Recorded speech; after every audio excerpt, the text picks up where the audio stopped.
السلام علیکم ناظرین کرام، شروع کرتی ہوں اللہ تعالیٰ کے بابرکت نام سے جو بڑا مہربان اور نہایت رحم والا ہے۔ لوگ ہاتھ لگا کر بیٹھے تھے کہ آپ صلی اللہ علیہ وآلہ وسلم باہر نکلیں تو وہ آپ پر ٹوٹ پڑے۔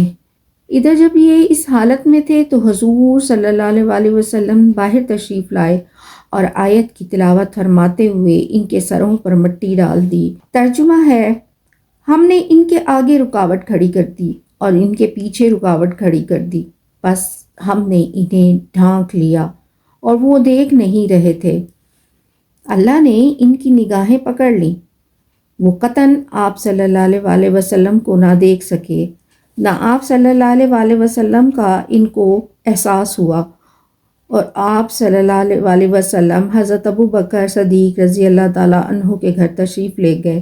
ان دونوں نے اندرونی کھڑکی سے نکل کر یمن کا رخ کیا۔ فجر ہونے سے قبل تقریباً 5 میل دور سور نامی پہاڑ کے غار میں جا پہنچے۔ غار میں پہلے حضرت ابو بکر صدیق رضی اللہ تعالیٰ عنہ داخل ہوئے۔ انہوں نے تمام صفائی کی اور اپنی تہمت کو پھاڑ کر تمام سوراخوں کو بند کیا، مگر پھر بھی 2 سوراخ رہ گئے۔ ان میں انہوں نے اپنے پاؤں ڈال کر بند کر دیے۔ آپ صلی اللہ علیہ وسلم تشریف لائے، حضرت ابو بکر صدیق رضی اللہ تعالیٰ عنہ کی گود میں سر رکھ کر سو گئے۔ اسی دوران کسی چیز نے حضرت ابو بکر صدیق رضی اللہ تعالیٰ عنہ کے پاؤں میں ڈس لیا۔ آپ رضی اللہ تعالیٰ عنہ نے اف نہ کی، مگر تکلیف کے باعث آنسو ٹپک گیا جو حضور صلی اللہ علیہ وآلہ وسلم کے چہرہ انور پر گرا۔ آپ صلی اللہ علیہ وآلہ وسلم بیدار ہوئے اور پوچھا تو حضرت ابو بکر صدیق رضی اللہ تعالیٰ عنہ نے فرمایا، شاید کسی چیز نے پاؤں میں ڈس لیا ہے۔ اس پر آپ صلی اللہ علیہ وآلہ وسلم نے لعاب دہن لگایا تو تکلیف جاتی رہی۔ غار میں یہ لوگ 3 دن رہے۔ رات میں حضرت ابو بکر صدیق رضی اللہ تعالیٰ عنہ کے صاحبزادے عبداللہ بھی آ جاتے اور تمام خبریں دن بھر کی بتاتے، اور صبح قریش والوں کے درمیان اسی طرح موجود ہوتے جیسے وہ یہیں تھے، اور پھر دن بھر کی خبریں سنتے۔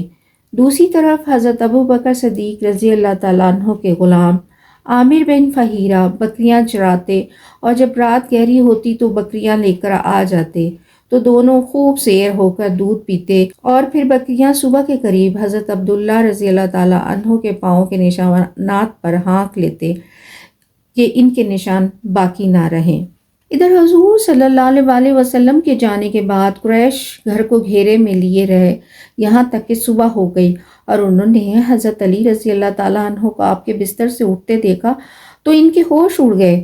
انہوں نے آپ صلی اللہ علیہ وآلہ وسلم کا پوچھا تو انہوں نے کہا، مجھے علم نہیں۔ انہوں نے اس پر حضرت علی رضی اللہ تعالیٰ عنہ کو مارا اور خانہ کعبہ لے گئے، کچھ دیر قید رکھا، پھر چھوڑ دیا۔ اس کے بعد حضرت ابو بکر صدیق رضی اللہ تعالیٰ عنہ کے گھر آئے اور ان کی صاحبزادی حضرت اسماء رضی اللہ تعالیٰ عنہ سے پوچھ کی تو انہوں نے کہا، مجھے نہیں معلوم۔ اس پر خبیث ابو جہل نے ایسا چانٹا مارا کہ کان کی بالی گر گئی، اور پھر ہر جگہ ان کی تلاش شروع کر دی اور کہا، جو ان کو پکڑ کر لائے گا 100 اونٹ انعام دیں گے۔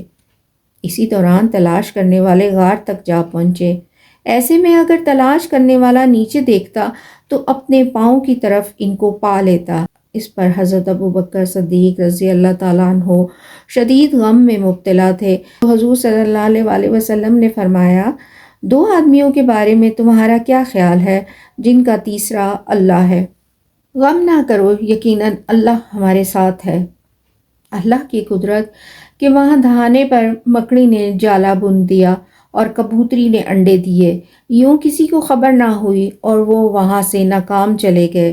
وعدے کے مطابق عبداللہ بن اریقط لیثی 2 سواریاں لے کر جبل سور پہنچ گیا، اور حضرت ابو بکر صدیق رضی اللہ تعالیٰ عنہ اور حضور صلی اللہ علیہ وآلہ وسلم نے وہاں سے کوچ کیا۔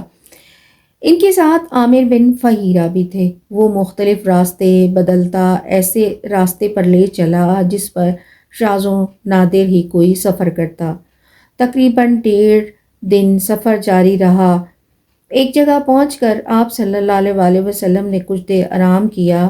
حضرت ابو بکر صدیق رضی اللہ تعالیٰ عنہ نے ایک چرواہے سے دودھ لیا اور انہیں دودھ پلوایا اور آگے کی راہ لی۔